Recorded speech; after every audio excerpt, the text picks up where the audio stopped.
लक्ष्य प्राप्ति में आने वाली बाधाएं। बहुत समय पहले की बात है। महात्मा बुद्ध एक गांव से होकर के गुजर रहे थे। उस गांव में एक तालाब था। महात्मा बुद्ध और उनके सभी शिष्य तालाब के पास आकर के रुक गए। तभी वहां एक लड़का अपने माँ के साथ पानी भरने आया था। उस लड़के की नज़र महात्मा बुद्ध पर पड़ी। वह महात्मा बुद्ध को पहले से ही जानता था। वह जानता था कि महात्मा बुद्ध ज्ञानी हैं। वे सभी के प्रश्न का उत्तर देते हैं, सभी के समस्या का समाधान भी बनाते हैं। वह उनके पास गया और बोला, मैं बहुत बड़ा कुछ करना चाहता हूँ, लेकिन जब मैं कुछ करने का प्रयास करता हूँ तो मैं उस कार्य को पूरा नहीं कर पाता हूँ। मुझे समझ नहीं आता कि मैं कहाँ गलती कर रहा हूँ। इसीलिए मैं आपसे यह प्रश्न पूछना चाहता हूँ कि लक्ष्य में प्राप्त करते समय ऐसा कौन सी कठिनाई का सामना करना पड़ता है जिसको पार करने के बाद ही कोई व्यक्ति सफलता हो सकता है। महात्मा बुद्ध उस लड़के की ओर मुस्कुराते हुए देख करके बोले, जब तक तुम अपने लक्ष्य की ओर कदम नहीं बढ़ाओगे तब तक सफलता से जुड़कर हर प्रश्न हर अंदर अधूरा है।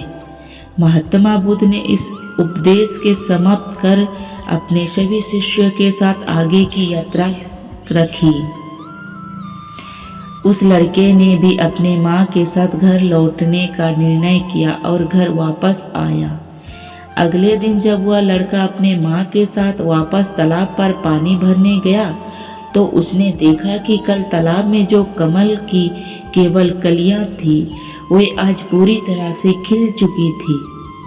उसकी माँ को इस पर यकीन नहीं हो रहा था। उसने अपने माँ से कहा, ये मौसम, इतने सारे फूल का एक साथ खिलना, ऐसा घटना तो मैंने आज तक नहीं देखी। यह सब महात्मा बुद्ध के यहाँ आने के कारण हुआ है, अर्थात यह उनके ही प्रभाव है।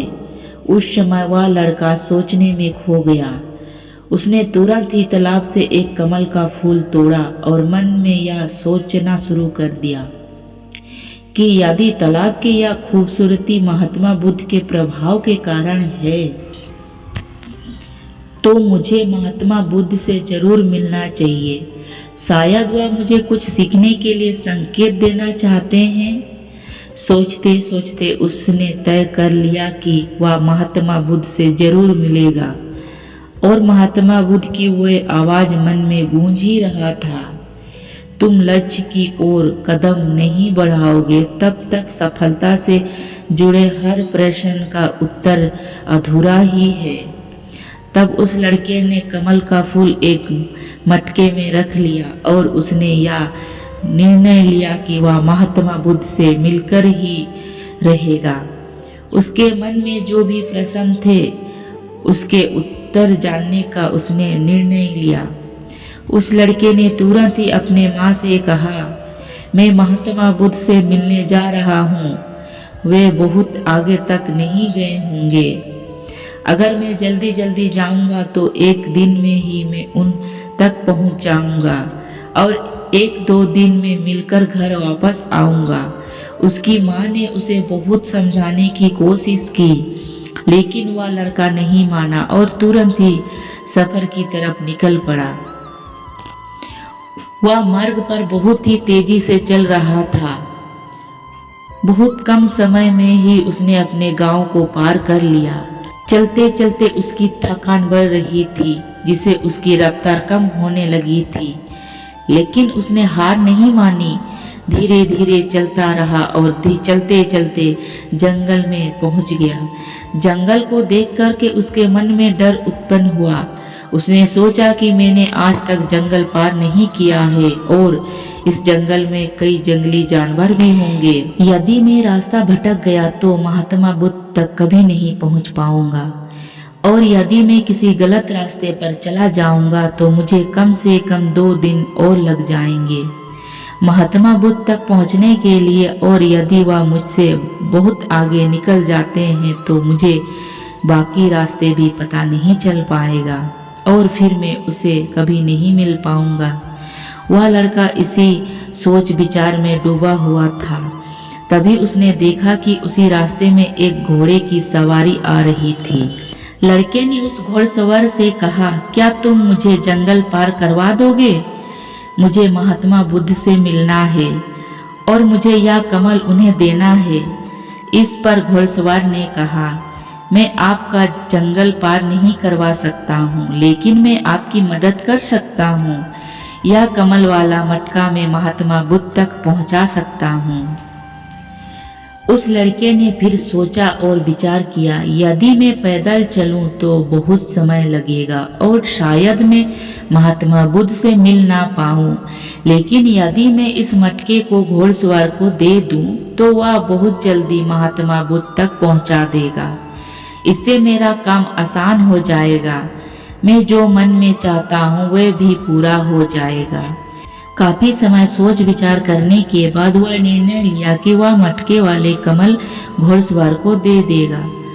वह उस मटके को उस घोड़सवार के हाथ में सौंपने ही वाला था कि तभी उसके याद आया कि इस कमल को महात्मा बुद्ध तक पहुंचाने के पीछे उसका क्या उद्देश्य था। वह किसी उद्देश्य से यह कमल महात्मा बुद्ध के पास ले जा रहा था। तभी उसके मन में एक और विचार आया कि अगर मैं यह मटके वाला कमल लेकर के महात्मा बुद्ध तक नहीं पहुंचा तो मेरा प्रश्न का उत्तर मुझे कैसे मिलेगा, और हो सकता है कि मेरे जीवन में यह एक ही मौका है जिसे मैं महात्मा बुद्ध से मिल सकता हूँ और अपने सभी प्रश्न का उत्तर जान सकता हूँ। यह सोच करके उसने निर्णय लिया कि वह मटका नहीं देगा, मैं इसे खुद ही उन तक पहुंचाऊंगा। काफी कुछ सोचने के बाद वह घोड़सवार से कहता है, मैं यह मटका खुद ही उन तक पहुंचाना चाहता हूँ क्योंकि उनसे मिलना मेरे लिए बहुत जरूरी है। मेरे मन में कई प्रश्न हैं जिसके उत्तर मुझे उनसे जानना है, इसीलिए मैं यह मटका खुद ही उन तक ले जाऊंगा। आपका बहुत बहुत धन्यवाद, आपने मेरे लिए इतना समय निकाला। कृपया मुझे आगे का रास्ता बता दीजिए, मैं उसी रास्ता में चला जाऊंगा। घोड़सवार ने उसे आगे का रास्ता बता दिया तो वह उसी रास्ते पर चलने लगा। अब शाम होने की बेला थी और उसके मन में अनेक सवाल उठने लगा। शाम के समय अगर वह जंगल में भटक गया तो क्या होगा? महात्मा बुद्ध से कैसे मिल पाएगा? और अगर मिल ना पाया तो क्या उसका यात्रा बेकार हो जाएगी? ऐसे सोचते हुए उसे पछतावा होने लगा। वह मन ही मन खुद को कोसने लगा और कहने लगा, शायद अच्छा होगा अगर मैंने इस मटके को उस घोड़सवार को सौंप दिया होता तो उससे कम वह महात्मा बुद्ध तक पहुंचाकर वह अपने घर भी लौट जाता। उस लड़के के मन में तरह तरह के विचार घूम रहे थे कि ऐसे होता तो क्या होता, वैसे होता तो क्या होता, अगर रास्ता भटक गया तो क्या होगा। जब उस लड़के की नज़र कमल की ओर पड़ी तो उसे महात्मा बुद्ध की याद आई। महात्मा बुद्ध के चेहरे पर उसने एक ठहरवा और प्रतिमा शांति देखी थी। उसकी मुस्कान ने उसमें प्रेरणादायक ऊर्जा का संचरण किया था। उसने समझ कि उसकी यात्रा का उद्देश्य न केवल महात्मा बुद्ध से मिलना है बल्कि उसे बहुत कुछ सीखना भी है। उसके मन में महात्मा बुद्ध से मिलने का तीव्रता इच्छा फिर से जागृत हो गई और वह अब निश्चित था कि वह अपने मार्ग पर आगे बढ़ेगा। तभी उसने जंगल के सीमा को पार कर लिया तो उसने महसूस किया कि जब जब वह अपने उद्देश्य को याद करता है तो रास्ते की मुश्किलें कम होती जा रही थी। यह घटना सिर्फ उस लड़के की कहानी की नहीं बल्कि यह हमारे व्यक्ति के साथ होती है। जब हम अपने उद्देश्य को याद करते हैं तो हमारे मार्ग में आने वाली रुकावटें छोटी पड़ जाती है और हम उन्हें आसानी से पार करके अपना लक्ष्य की ओर बढ़ते हैं। उसके बाद उस लड़के को यह एहसास हुआ कि उसे अपना उद्देश्य याद रखना है और धीरे धीरे आगे बढ़ते रहना है। उसे सभी चिंताओं को छोड़ दिया और आगे बढ़ गया। हालांकि चलते चलते वह काफी थक चुका था और जब उसने जंगल को पार किया तो उसे एक छोटी सी कुटिया दिखाई दी। उस कुटिया में एक सुंदर स्त्री रहती थी। वह लड़का थक चुका था और जोरों से प्यास महसूस कर रहा था। वह कुटिया में चला गया और वहां पर उस स्त्री से पानी मांगा। उस स्त्री ने उस लड़के को पानी पिलाया और लड़के से पूछा वह इस तरह क्यों भटक रहा है। तभी उस लड़के ने उत्तर दिया कि मैं महात्मा बुद्ध से मिलने के लिए आया हूँ और वे उनके मिलना चाहता हूँ। तभी वह स्त्री ने लड़के से पूछा, आखिर तुम महात्मा बुद्ध से मिलना क्यों चाहते हो? तब वह लड़का कहता है, मेरे मन में बहुत सारे प्रश्न है जिसका उत्तर जानने के लिए मैं उनसे मिलने जा रहा हूँ। वह लड़का अपने बातें कह रहा था जबकि दूसरी ओर उस लड़की को मन में उस लड़के के प्रति प्रेम जग रहा था। मन ही मन वह लड़की उसे पसंद करने लगी थी। वह लड़की उस लड़के को रोकना चाहती थी और उसे कहती है, आज तुम यहीं रुक जाओ, वैसे भी शाम होने का है और बहुत जल्दी रात भी होने वाली है। ऐसे में तुम कहाँ जाओगे? इससे अच्छा है कि तुम आज यहाँ रुक जाओ। उस लड़की की बातों को सुन करके वह लड़का समझ चुका था कि वह उसे पसंद करने लगी है। वह लड़का उस लड़की को सुंदर को मन ही मन निहारते हुए सोच रहा था, मैं इससे शादी कर लूं तो मेरा जीवन सफल जाएगा और जीने में आनंद भी आ जाएगा। उस लड़के ने सोचा, ऐसे भी मैं आज रात महात्मा बुद्ध से मिल नहीं पाऊंगा, तो क्या ना मैं यहीं पर रुक जाऊं? फिर उसने जवाब देते हुए कहा, मैं कुछ देर में सोच कर बता दूंगा। लड़का इस विषय में सोचता रहा। तब तक उसके मन में फिर से महात्मा बुद्ध की बातें याद आ गई। उसे एहसास हुआ कि मैं इतनी दूर यहाँ क्यों आया हूँ और इसमें मन ही मन सवाल किया कि क्या मैं यही इतनी दूर इस लड़की के साथ मित्रता, प्रेम अथवा विवाह करने आया हूँ? नहीं नहीं, यह मेरी प्रेमिका या नहीं बन सकती। क्या भरोसा आज को इसका मन मेरे पार आया है, कल फिर किसी और पे आ जाएगा। लड़के ने तुरंत ही उस कमल की ओर देखा और उसे उसका उद्देश्य याद आ गया। उसने जल्दी ही निर्णय लिया कि वह अगले अपने लक्ष्य की ओर कुछ करेगा। उसने लड़की को मना किया और अपने मार्ग की ओर चल पड़ा। जब वह आगे की ओर बढ़ने लगा तभी उसे अपने निर्णय पर फोकस होने लगा। उसे ऐसा लग रहा था कि अगर मुझे महात्मा बुद्ध ना मिले तो उसके हाथों से वह लड़की भी चली जाएगी। उसे इस बात का बहुत दुख था, फिर भी वह आगे बढ़ता गया। कुछ दूर जाने के बाद जब उसका मन शांत हुआ तब उसे यह एहसास हुआ कि यदि वह स्त्री के पास रुक जाता तो वह अपने उद्देश्य में कभी सफल नहीं हो पाता और उसकी यात्रा बेकार हो जाती।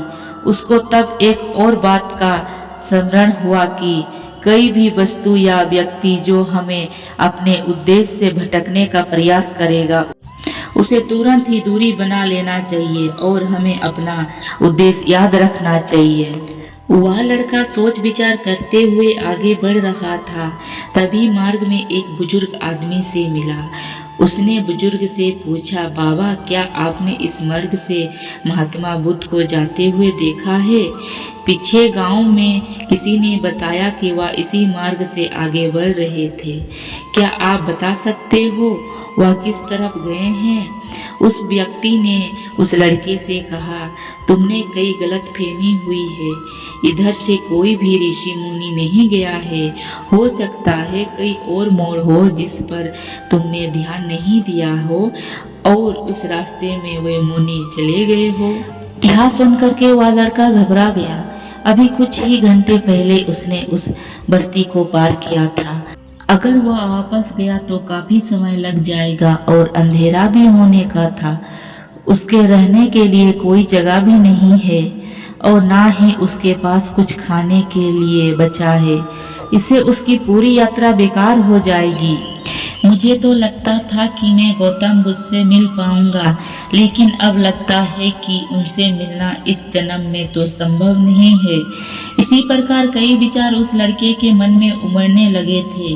वह लड़का खुद पर संदेह करने लगा। जैसे ही उसके मन में इस प्रकार के विचार उत्पन्न हुआ, मानो उसके पैरों में किसी ने बेड़ियां डाल दी हो।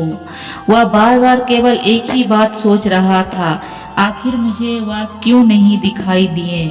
मैं बार बार एक ही गलती क्यों करता हूँ? मुझसे इतनी बड़ी गलती कैसे हो गई? वह लड़का सर पकड़ कर के वहीं बैठ गया। कुछ देर तक तो वह उसे कुछ समझ नहीं आ रहा था। तभी उस लड़के को उसकी माँ की बात याद आ गई। हर गलती में कोई ना कोई सीख छुपी होती है, जो हमारे जीवन को और बेहतर बनाती है। और इस बात को सोचते ही उसका मन में पूरी तरह से शांत हो चुका था और वह लड़का बार बार अपने मन में एक ही बात दोहरा रहा था कि हर गलती में सीख छुपी होती है और वह हमेशा बेहतर बनाने आती है। उसने अपने गलती को स्वीकार किया। हाँ, मुझसे गलती हो गई है। मैं जल्दबाजी में बिना सोचे समझे मार्ग में आगे बढ़ रहा था। जैसे जैसे लोग ने कहा उसी तरह से वह आगे की ओर बढ़ गया था। उसकी गलती स्वीकार करते ही उसका मन में शांत हो गया। उसकी आशा अब निराशा में बदल चुकी थी। वह एक पेड़ के नीचे बैठा हुआ था। तभी उसने देखा कि कुछ जानवर नदी से पानी पी रहे थे। यह सब देख करके उस लड़के को याद आ गया, जब वह पहली बार महात्मा बुद्ध से मिला था तो वह पानी के पास मिला था और महात्मा बुद्ध के साथ उसके कई शिष्य भी थे। सभी को पानी की जरूरत तो पड़ेगी। इस बात पर उस लड़के को तुरंत यह समझ में आ गया कि बुद्ध भी इसी रास्ते में गए होंगे। तभी उसने सोचा विचार करके तय किया, वापस जाने से अच्छा है क्यों ना मैं नदी के किनारे किनारे होते हुए आगे की ओर बढ़ता रहूं। ऐसे सोचते ही उसने तुरंत रास्ता बदल दिया और अब नदी के रास्ते में आगे बढ़ता गया। जैसे जैसे वह आगे बढ़ गया, उसका मन और भी हल्का होता गया। इस अनुभव के साथ उसने महसूस किया कि जब मन शांत होता है तो हमारा मन बहुत हल्का हो जाता है। हम जल्दबाजी नहीं करते, ना ही किसी में या खुद में कमियां ढूंढते हैं। हमारी बुद्धि पहले से बेहतर काम करने लगता है। उसने यह भी महसूस किया कि खुद से शिकायत करना एक बहुत बड़ा गलतफहमी है, जो हमें दुख और पीड़ा देता है। चलते चलते उसने मन में यह विचार आया कि यदि वह अपने गांव में ही रुक जाता तो यह सारे अनुभव कभी नहीं होता। ऐसे सोचते सोचते वह मार्ग में आगे बढ़ता गया। तभी उसे महात्मा बुद्ध के कुछ शिष्य पर नजर पड़ा। उन्हें देख करके वह बहुत खुश हुआ। उसके शिष्य को देख करके वह तेजी से आगे बढ़ा और अंत में महात्मा बुद्ध तक पहुंच गया। जब वह महात्मा बुद्ध से मिला तो उन्हें प्रणाम किया और तुरंत ही उन्हें कमल का फूल भेंट किया। महात्मा बुद्ध उस कमल का फूल को अपने हाथों में लेते हुए बोले, बहुत सुंदर, यह कमल पूरी तरह खिल चुका है। 2 दिन पहले ही तुमने मुझे पूछा था कि लक्ष्य को पार करने के लिए कौन सी कठिनाइयों को पार करना पड़ता है। तुम्हारा ये धैर्य और मुस्कान देख करके लग रहा है तुम्हें रास्ते में बहुत सारे अनुभवों को इकट्ठा करके अपने जीवन रूपी पुस्तक में संजो कर रख लिया है। इस पर वह लड़के ने रास्ते में घटित सारी बातें महात्मा बुद्ध को बता दी। तब महात्मा बुद्ध बोले, मैं तुम्हारे सारे सवालों का उत्तर दूंगा। लक्ष्य प्राप्ति में आने वाली बाधाएं। तब बुद्ध कहते हैं, बिना कोशिश किए हर चीज अधूरी है। जब इंसान किसी लक्ष्य को प्राप्त करने के लिए रास्ते पर चलता है तो सबसे पहले अपने अनुभव से ही सीखता है। जब धीरे धीरे उसके बुद्धि बढ़ने लगता है तो वह दूसरों की भी गलतियों से सीखने लगता है। जीवन में लक्ष्य प्राप्ति के लिए एवं किसी उद्देश्य में सफलता प्राप्त करने के लिए हमें उस रास्ते पर चलना पड़ेगा, तभी हम सफलता प्राप्त करने के रहस्य को जान पाएंगे। हर लक्ष्य को हासिल करने में कुछ चुनौती आती है और उनका समाधान करने के बाद ही हमें अपने लक्ष्य तक पहुंचा सकता है। अगर तुमने इस चुनौतियों का सामना कर लिया तो तुम अपने लक्ष्य को हासिल कर सकोगे। तुम जैसे कि यह कमल का फूल मुझ तक पहुंचाना चाहते हो और तुम्हारा उद्देश्य भी यही था और तुमने यह समझ लिया था कि इस फूल को मुझ तक पहुंचाने के पीछे तुम्हारा वास्तविक का उद्देश्य क्या था। हर बार जब तुम इस फूल को देखते थे तो तुम्हें तुम्हारा उद्देश्य याद आ जाता था। तुमने अपने अनुभवों से सीख की मंजिल तक कैसे पहुंचना चाहा। तुम्हारे मन में कई तरह के डर और संदेह उत्पन्न हो रहे थे। क्या पता तुम मुझे तक पहुंच पाओगे या नहीं, क्या पता इस जंगल को पार कर पाओगे या नहीं। तुमने कभी आज तक जंगल पार नहीं किया था और तुमने रास्ते में कई तरह के रुकावटें झेली पड़ी होगी। जब हमारे रास्ते में तरह तरह के रुकावटें उत्पन्न होते हैं तो हमारा मन बाधाएं होने लगता है और हम अपने लक्ष्य से भटक जाते हैं। लेकिन जब हम अपने सारे ध्यान रुकावटें से हटा करके अपने उद्देश्य पर लगाते हैं तो सारे रुकावटें खुद ही छोटे लगने लगता है और हम आसानी से पार कर जाते हैं। शुरू में सभी को यही समस्या होती है, वह नहीं समझ पाते कि उन्हें जीवन में सफल होना आवश्यकता क्यों है, क्योंकि वह कुछ करना चाहते हैं। इसके सामने बहुत सारे परेशानियां आती रहते हैं और वह इन परेशानियों के सामने हार मान लेते हैं। लेकिन जैसे जैसे आप आगे बढ़ते हैं और अपने लक्ष्य को प्राप्ति पूर्ण रूप से समर्थित होते हैं तो सफलता की ओर बढ़ना आसान हो जाता है। असली शक्ति इच्छाओं से पूरा करने में नहीं है, बल्कि यह है कि हम सब कुछ जानते हुए भी सही काम नहीं कर पाते। अगर हम अपने उद्देश्य के ओर बढ़ते हुए किसी ब्रह्मजल से आकर्षित का महासाया में फंसे कर रुक जाते हैं और हमारे लक्ष्य प्रति का यात्रा अधूरा रह जाता है। जैसे कि इस यात्रा के दौरान तुमने हमेशा फूल को अपने साथ रखा, वैसे ही हम उद्देश्य को हमेशा सामने रखना चाहिए। तुम्हारा लक्ष्य हमेशा आंखों के सामने होना चाहिए ताकि हम निर्णय लेने में आसान हो। इस कहानी का सीख: स्मरण, संघर्ष और ध्यान, यह तीन गुण हमें जीवन में सफलता की दिशा में आगे बढ़ने में मदद करते हैं। हमारे लक्ष्य को समझना, समर्थित रहना और हमेशा आंखों के सामने रखना हमारे उस मार्ग को प्रसन्न करता है जो हमें सफलता की ओर ले जाता है। रास्ता में आने वाले रुकावटें को समझ करके उसे अनुभव एकत्रित कर रहे हमें अपने उद्देश्य को प्राप्त कर सकते हैं। जीवन की यात्रा में हमें सही निर्णय लेने की क्षमता, स्थिति और अनुभव की आवश्यकता होती है। इन गुणों के साथ हम सफलता की ओर बढ़ सकते हैं और अपने सपनों को पूरा कर सकते हैं। उम्मीद करते हैं आपको हमारी मोटिवेशन हिंदी स्टोरी लक्ष्य प्राप्ति में आने वाली बाधाएं पसंद आई होगी।